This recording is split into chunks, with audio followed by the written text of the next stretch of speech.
7ാം ക്ലാസ്സിൽ പഠിക്കുമ്പോൾ വൈദികനാകാൻ ആയിരുന്നു സാറിൻ്റെ ആഗ്രഹം എന്ന് സാറിൻ്റെ പിതാവിൻ്റെ ഒരു ഇൻ്റർവ്യൂവിൽ കേട്ടിട്ടുണ്ട്.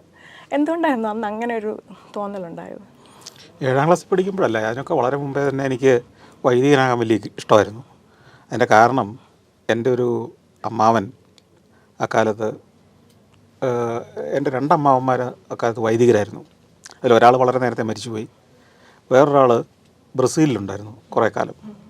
അപ്പോൾ ബ്രസീലിൽ ജീവിക്കുന്ന അദ്ദേഹം ബ്രസീലിൽ നിന്ന് ഞങ്ങൾക്ക് ബ്രസീലിലെ ജീവിതവും കഥകളും ഒക്കെ പറഞ്ഞുകൊണ്ട് കത്തുകൾ അയക്കും.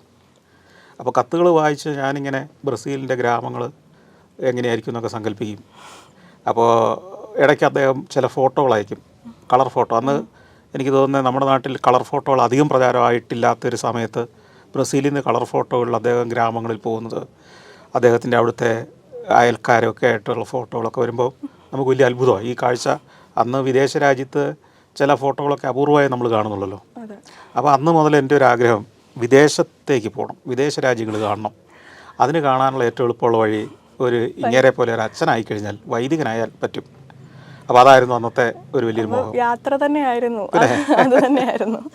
അല്ല, ഞാൻ ചിന്തിച്ചു, കാരണം അങ്ങനെ ഒരു തോന്നലുണ്ടായിട്ട് എന്തുകൊണ്ട് മാറിയെന്ന്. ടെലിവിഷൻ പോലെ ഒരു ഇൻഡസ്ട്രിയിലേക്ക് പിന്നെ വന്നു. അല്ല, പിന്നീട് എനിക്ക് മനസ്സിലായി യാത്ര ചെയ്യാൻ വൈദികനാവേണ്ട കാര്യമില്ല, അല്ലാതെ വേണേൽ യാത്ര ചെയ്യാമെന്ന് മനസ്സിലായ കാലമായപ്പോൾ അതിൽ നിന്ന് മാറി.